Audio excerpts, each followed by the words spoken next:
que quieres fuera. Conversaciones sobre señales, tendencias y futuro. Cada lunes y miércoles a las 11 horas. Con Bárbara Ferrer. Somos divoxradio.com.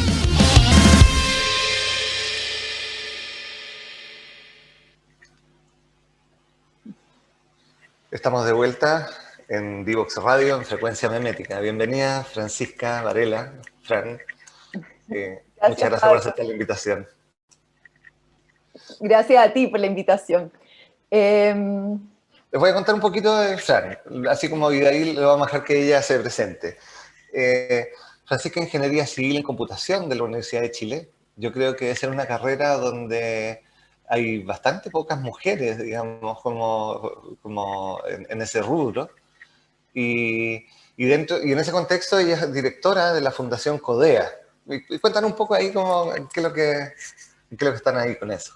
En Codea es una fundación que promueve el talento digital en Chile, y esto es, decimos, de niños de 5 a 99 años. Es cómo poder hacer, también hablando de la diversidad, es también cómo podemos hacer que, por ejemplo, más mujeres participen en la industria tecnológica en Chile. Tenemos una participación del 7%, tú mismo lo decías, en verdad es muy baja la participación. Vemos también, nos dimos cuenta que no solamente esto tenía que ser para mujeres adultas, y que también para niños. Entonces tenemos programas para enseñarles a niños a programar, en que empiecen el camino del pensamiento computacional o de la ciencia de la computación. Capacitamos a profesores para ello, y tenemos además un concurso de creaciones para los niños y adolescentes de sexto básico hasta cuarto medio a nivel nacional, que se llama Los Creadores. Así que tenemos distintos programas para fomentar y pensando también, no solamente que todo pasa en Santiago, por ejemplo, esto tenemos que hacerlo a nivel nacional. La creatividad, la diversidad, todo no viene solamente de la industria tecnológica, o sea, netamente. Sí, pues parte importante también de los problemas que tenemos en Chile y probablemente en muchos otros lados, digamos, en relación a la diversidad, tiene que ver con el centralismo, digamos, como planificamos. Yo recuerdo mucho una conversación en algún minuto con gente de la Corporación Nacional Forestal, que contaban que habían hecho los diseños de los uniformes de los guardaparques. Y los diseños eran exactamente iguales desde Arica a Punta Arenas, digamos. Entonces el pobre señor que estaba en el desierto de Atacama tenía que andar con unos bototos gigantescos, muerto de calor, ¿ya? Porque la cosa se había diseñado en Santiago como de una forma que fuera estándar. Y ahí hay una como tendencia, como que podríamos decir que en lo humano es necesaria para poder creer que tiene cierto contexto de estabilidad, pero a homogeneizar, a poder sostener las cosas, a estandarizar las cosas para poder comprenderlas. Vivimos como... Yo estudié ingeniería comercial de profesión, entonces parte importante tenía que ver con la curva normal, de cómo las cosas se iban. Podíamos predecir el futuro porque algo se iba a salir un poquito para la derecha, un poquito para la izquierda, pero al final las cuestiones quedaban en el centro. Entonces, y ahí, como me gustaría saber un poco más, ¿qué te lleva a ti a esta motivación, digamos, como a... Yo, a ver, de partida, dos cosas. Una, tengo mi hermano menor, tiene discapacidad física, entonces desde siempre ha sido el cuestionarnos como familia, el cómo habitan los espacios, cómo es la ciudad para alguien que tiene discapacidad, como de hecho, cosas que un cuestionamiento, él no se puede subir a una micro, cómo acompañarlo en el metro, que ojalá siempre use bastón para que las personas vean que tienen que darle el asiento, como cómo vivir de una manera totalmente distinta, y que no te la enseñan. No te la enseñan en el colegio, no te la enseñan culturalmente, y no la ves.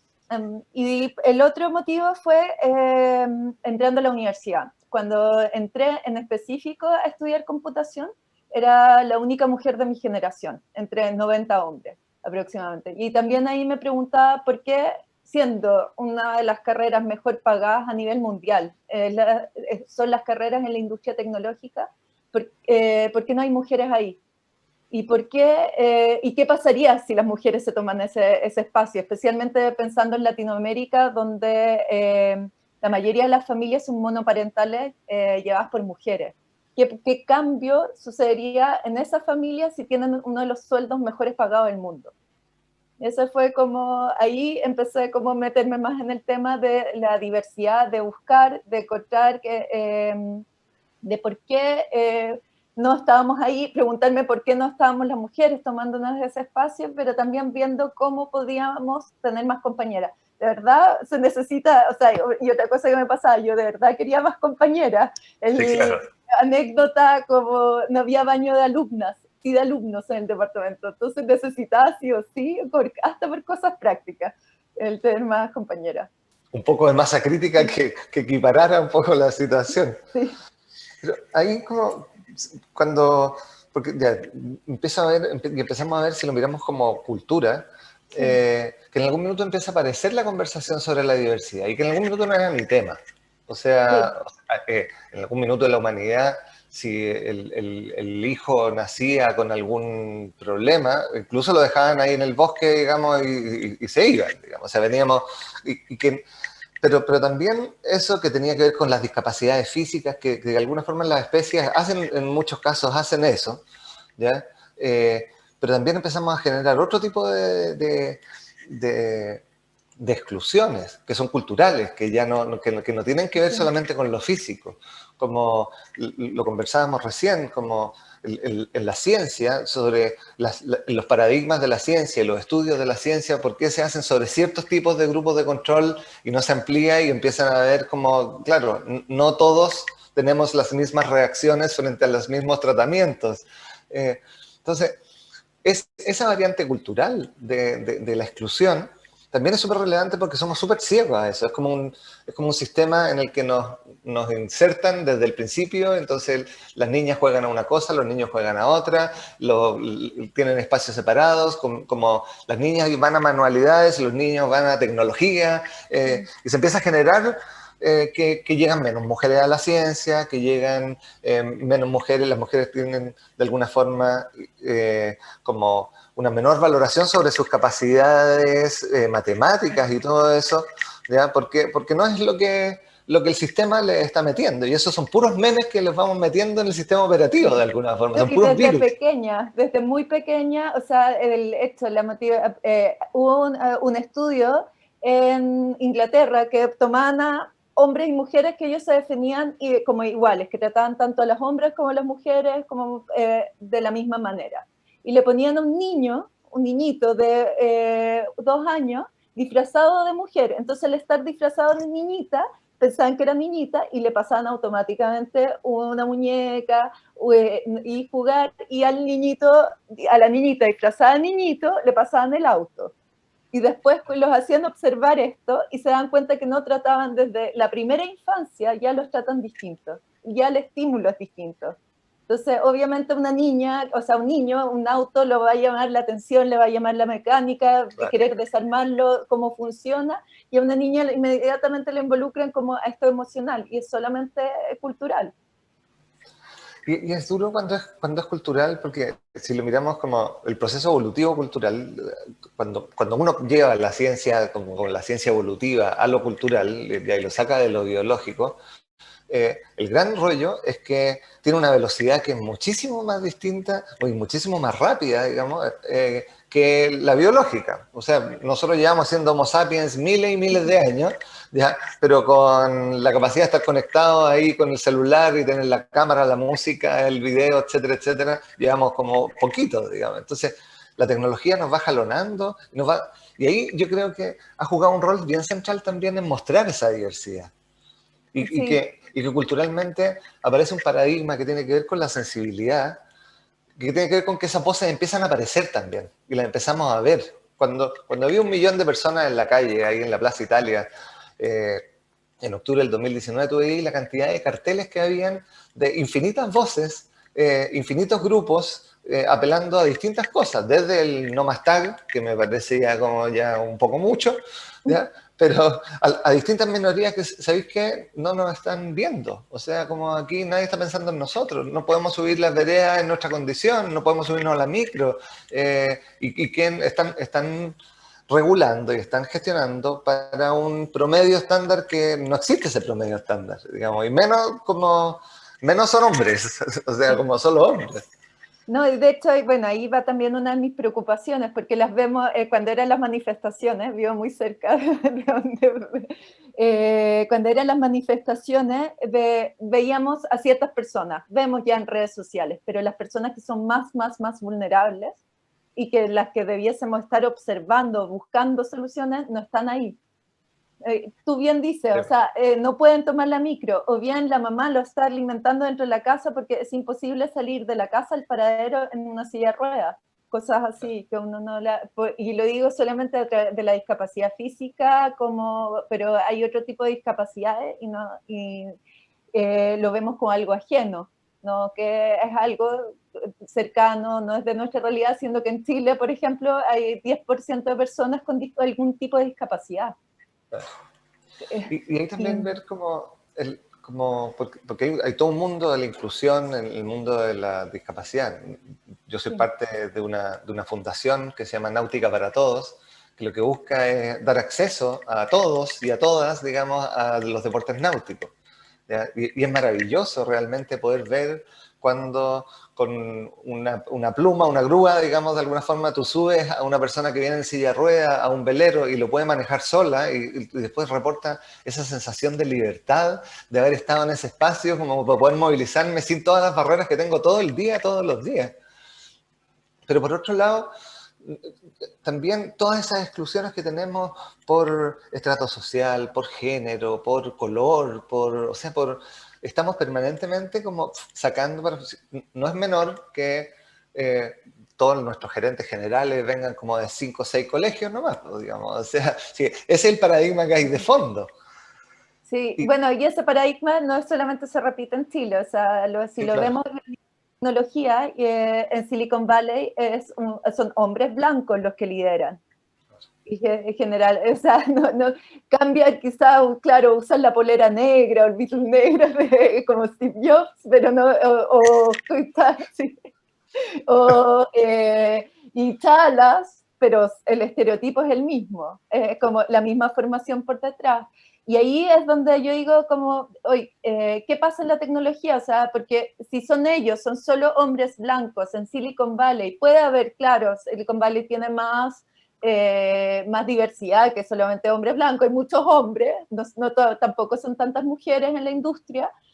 Si ellos dirigen, ¿qué soluciones necesitamos? ¿Qué soluciones que vamos a tener desde ahí? O sea, de hecho, para mí el manejo de la pandemia, uno se imaginaba que, por ejemplo, a nivel de datos, Facebook iba a proporcionar más datos o iba a ayudar, que eso lo está haciendo recién, como el último, pero no fue una decisión desde el principio, ni que tampoco fue una decisión poner como sus mejores ingenieros a hacer, por ejemplo, rastreo de movilidad, siendo que ellos tienen datos de movilidad para poder hacerlo. Y ahí digo, ¿y qué fue la solución que entregaron como para la pandemia? Este emoji de I care con el corazoncito, y eso fue toda la solución que se proporcionó, siendo que tienen información sumamente relevante de prácticamente toda la población mundial. Y ahí está como el foco, o sea, a veces me pregunto, en tecnología no es solo lo económico, sino que el tipo de soluciones que puedes crear pueden impactar a muchas más personas y solamente estamos viendo a hombres blancos y cómo llegar a ellos. Y hay algo que me parece súper relevante, lo conversábamos un poquito antes también, como pensar que incluir, en este caso, a las mujeres en ciertos procesos, en toma de decisiones, es como traer el mundo de lo sensible a esos espacios, ¿ya? Que se puede terminar traduciendo igual en el emoji del I care, digamos, en su lógica, que con eso estamos siendo súper femeninos, ¿ya? Como hay que salir de esas categorías, digamos, porque aquí lo que tenemos son formas, cosmovisiones distintas, por decirlo así, formas distintas de habitar el mundo, de vivírselo, de sentirlo, de percibirlo, formas distintas de conocer al final el mundo. Y por lo tanto, son otros cableados neuronales que tienen sobre una misma estructura, porque hay como la estructura, el hardware es más o menos parecido, digamos, pero vamos, no sé, porque salía ayer como los directores de Codelco, puros hombres. en la empresa probablemente más importante de Chile, en la que si se mueve el precio del cobre nos pega a todos por todos lados, solo toman decisiones hombres, y no me cabe la menor duda, no hay ningún mapuche metido entre medio, no hay ninguno alguien ni siquiera son hombres de ciertos tipos de colegio con formación en ciertos espacios, que tienen cierto tipo de profesión. Entonces, ese mundo tan acotado que termina sucediendo ahí para tomar decisiones, para poder ver que dentro de ese mundo tenemos espacio para tomar y movernos porque podemos predecir, anticipar, etcétera, como pierde tanto de la riqueza que puede tener mirar otros espacios.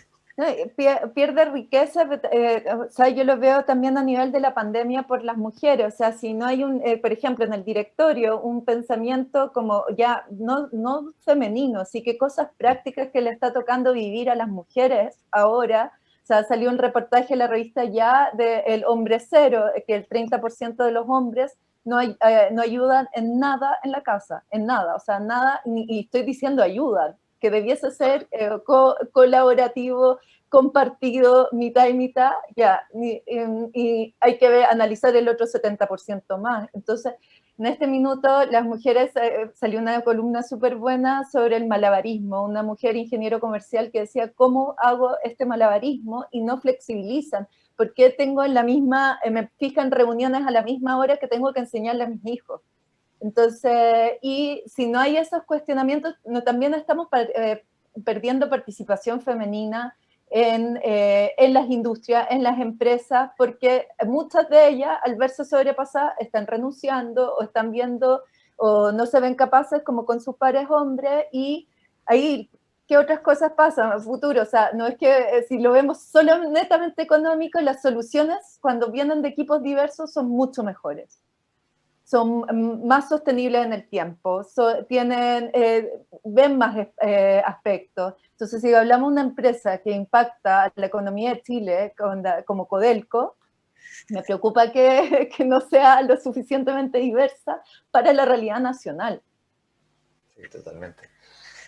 Vamos a ir ahora a una pausa y vamos a volver con este tema, digamos, como de esta riqueza que estamos perdiendo. Digamos. Creo que es relevante ir poniendo e insistir, digamos, con todas las alergias que esto levante, porque es divertido que levanta alergias conservadoras rápidamente, digamos. O sea, es como cuando uno llega a una organización y dice, vamos a hacer innovación, y tú ves que empiezan a construir los muritos alrededor para que la cosa no se mueva. Como en esto es igual, ya vamos a incorporar nuevas miradas. ¿Qué podemos ganar? Y ahí vamos a entrar a conversar sobre eso. Así que vamos a una pausa y volvemos con Frecuencia Magnética aquí con Francisca Abad.